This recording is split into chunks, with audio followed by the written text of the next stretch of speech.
So Jared Anderson overcomes what was on paper the biggest test of his career so far, stopping Jerry Forrest in 2 rounds on the Teofimo Lopez Sandor Martin undercard. Now, I've spoken in recent videos about fighting a young man fight.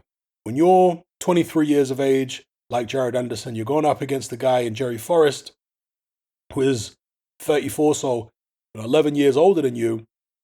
You want to make him feel 11 years older than you.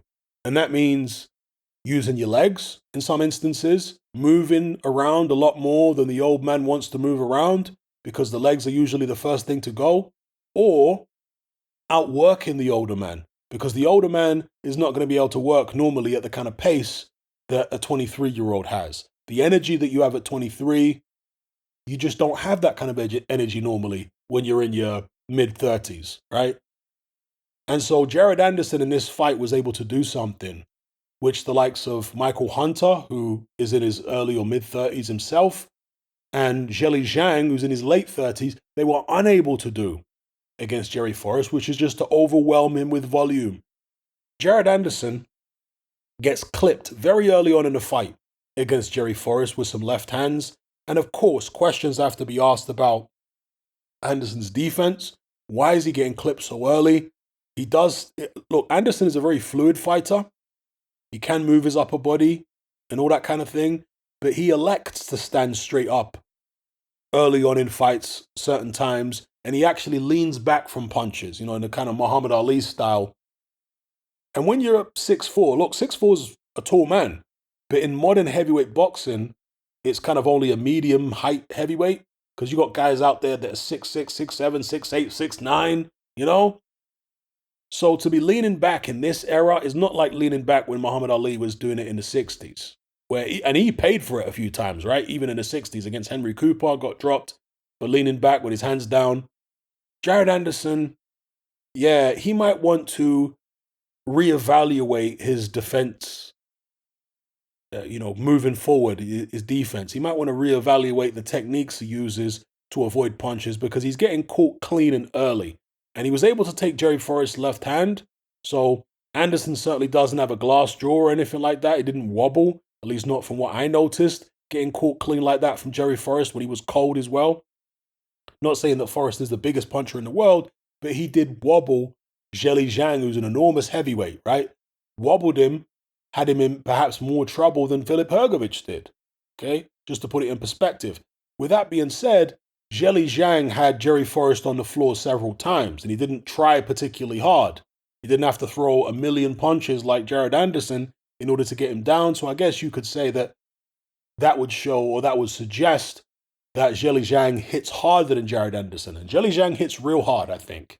An enormous man, actually slyly quite explosive with his shots in short bursts. Anyway, Anderson, as I say, unlike Zhang, unlike Hunter, who went the distance and were involved in draws with Jerry Forrest, he has the youth and the confidence clearly in his stamina to just sit there and overwhelm him. And it was kind of shades of Fabio Wardley versus Nathan Gorman the other week.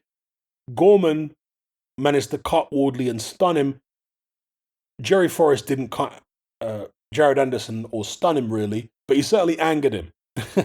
And Anderson managed to pin Jerry Forrest in a corner, and he unleashed something like 114 punches in the first round.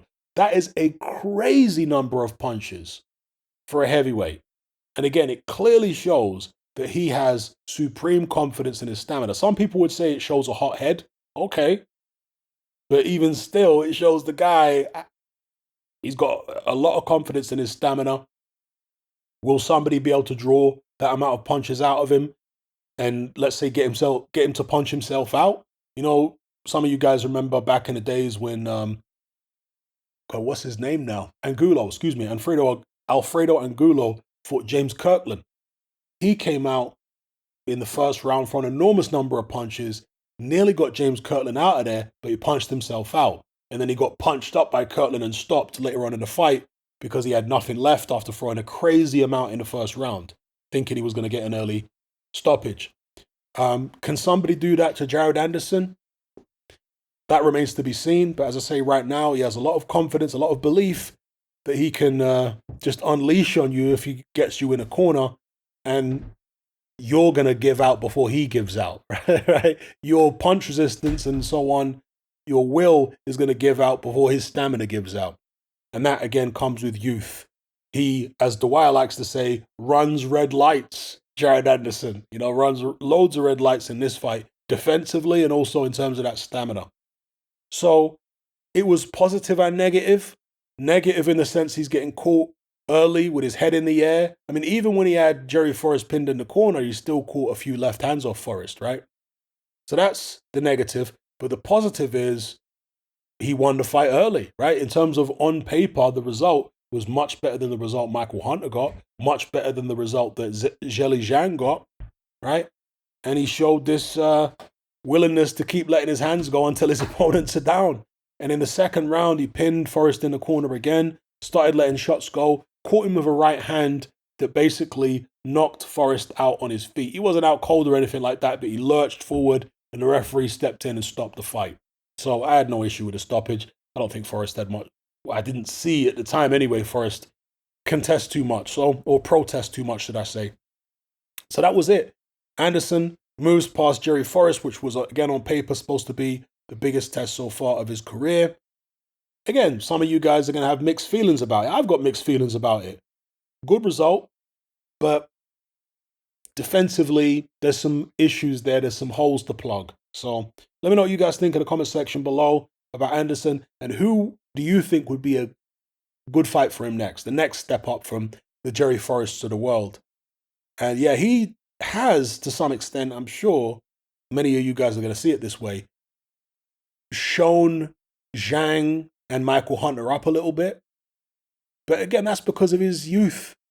When you're this age, you're going to have the ability to throw a lot more punches and overwhelm people and all this kind of thing, where these old veterans they can't really rely on, just throwing loads and loads of punches and overwhelming people. They don't have the stamina in them to do that. They've got to box with a guy like Jerry Forrest a bit more. And if you box with Jerry Forrest a bit more, there's more chance he can give you issues, because Jerry Forrest is a veteran himself who has some sneaky moves, as we saw early on against Anderson. Think about it. In that first round, who was landing the big shots first? It was actually Jerry Forrest. It wasn't Anderson. Forrest was landing big shots first.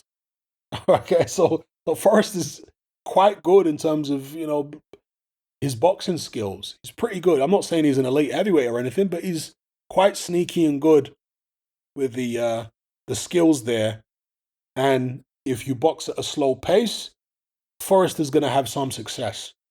Whereas Anderson showed one way to beat Jerry Forrest comfortably, and that is just full steam ahead, overwhelm him. Don't give him time to think. Don't give him time to set anything up. So, was what it was. Give me your thoughts.